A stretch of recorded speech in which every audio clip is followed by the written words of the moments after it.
Bölüm 1. Çamura düşen ateş.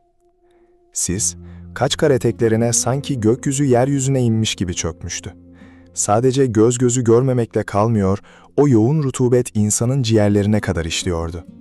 Ormanın derinliklerinden gelen taze çam kokusuna genzi yakan çiğ bir mazot kokusu karıştı. Halil, 20 ton tomruk yüklü sarı kamyonunun direksiyonunu kalın damarlı kollarıyla sıkıca kavramıştı. Kamyon, altındaki çamur deryasında adeta can çekişiyor. Tekerlekler patinaj çektikçe etrafa çamur sağanakları fırlatıyordu. Genç adam, radyoda cızırtıyla çalan kemençe sesini umursamadan vitesi gıcırtıyla ikiye taktı. Gözleri yorgundu ama içinde hep o dindiremediği, yerinde duramayan serseri ateş yanıyordu. "Hadi aslanım," diye mırıldandı dişlerinin arasından. "Bırakma beni bu dağ başında." Kamyon son bir hırıltıyla çamur çukurundan kurtulup düzlüğe çıktığında Halil derin bir nefes aldı. Ancak tam o sırada daralan virajın bitiminde bir grup kadın belirdi. Sırtlarında devasa çay küfeleriyle tarladan dönüyorlardı. Yağmur çiselemeye başlamıştı. Kadınlar yaklaşan devasa sarı canavarı görünce telaşla yolun kenarındaki çimenlik yamaca doğru kaçıştılar.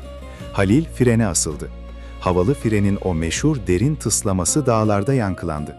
Kamyon tam kadınların hizasında yola devrilmiş bir çam ağacının gövdesine yarım metre kala durabildi. Halil camdan dışarı sarkıp bağıracak oldu, dudaklarının ucuna kadar gelen küfrü yuttu.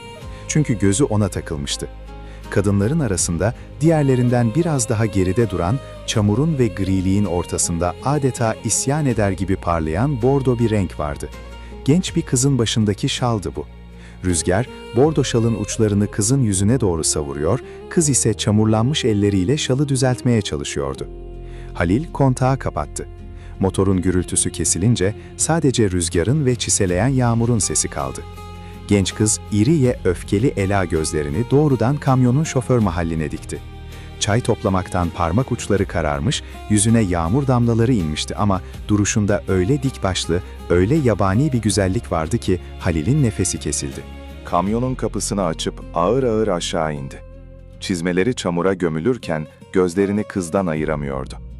"Yavaş gel be adam," diye çıkıştı kızın yanındaki yaşlıca bir kadın. "Ezecektin bizi.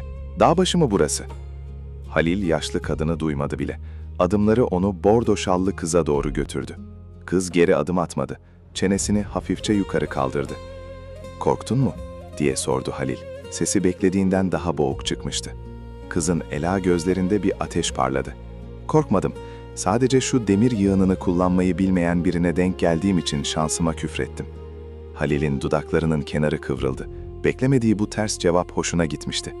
Elini hafifçe uzatarak kızın şalının rüzgarda çırpınan ucuna dokunmak istedi ama kız bir adım geri çekildi. "Adın ne senin?" diye sordu Halil. Kız küfesini sırtında düzeltti. Şalını çenesinin altından sıkıca bağladı. "Yoldan çekil de geçelim," dedi sadece. Yanından geçip giderken omuz omuza süründüler.